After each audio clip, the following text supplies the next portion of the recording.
इत्काद और बेइत्कादी। मुकद्दस यूहन्ना की अंजील 6 बाब 59 ता 71 आयत तक। उसने कफरनहूम में तालीम देते हुए इबादत खाने में ये बातें कहीं।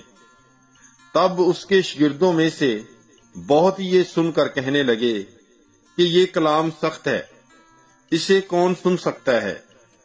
मगर यीशु ने जी में ये जानते हुए कि मेरे शागिर्द इस बात पर कुड़कुड़ाते हैं, उनसे कहा, क्या ये बात तुम्हारे लिए ठोकर का बायस है?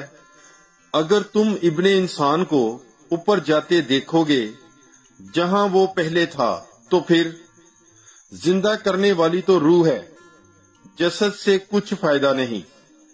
जो बातें मैंने तुमसे कही वो रूह हैं और जिंदगी भी हैं। मगर तुम में से बाज ऐसे हैं जो ईमान नहीं लाते, क्योंकि यीशु शुरू से जानता था कि वो जो ईमान नहीं लाते कौन है और कौन उसे पकड़वाएगा। फिर उसने कहा कि इसीलिए मैंने तुमसे कहा है कि कोई मेरे पास नहीं आ सकता जब तक बाप की तरफ से उसे दिया ना गया हो। इसके बाद उसके बहुत से शागिर्द फिर गए और आइंदा उसके साथ ना रहे। तब यीशु ने उन 12 से कहा कि क्या तुम भी चले जाना चाहते हो? शमौन पतरस ने उसे जवाब दिया कि ऐ खुदावंद, हम किसके पास जाएं?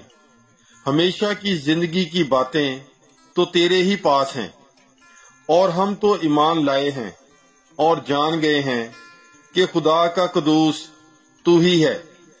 यीशु ने उन्हें जवाब दिया कि क्या मैंने तुम 12 को नहीं चुना, और तुम में से एक शैतान है।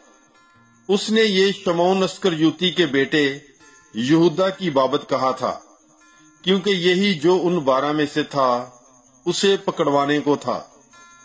पाकलाम के पढ़े और सुने जाने पर खुदावंद की बरकत हो। खुदा का शुक्र हो। God bless you. Bible is life.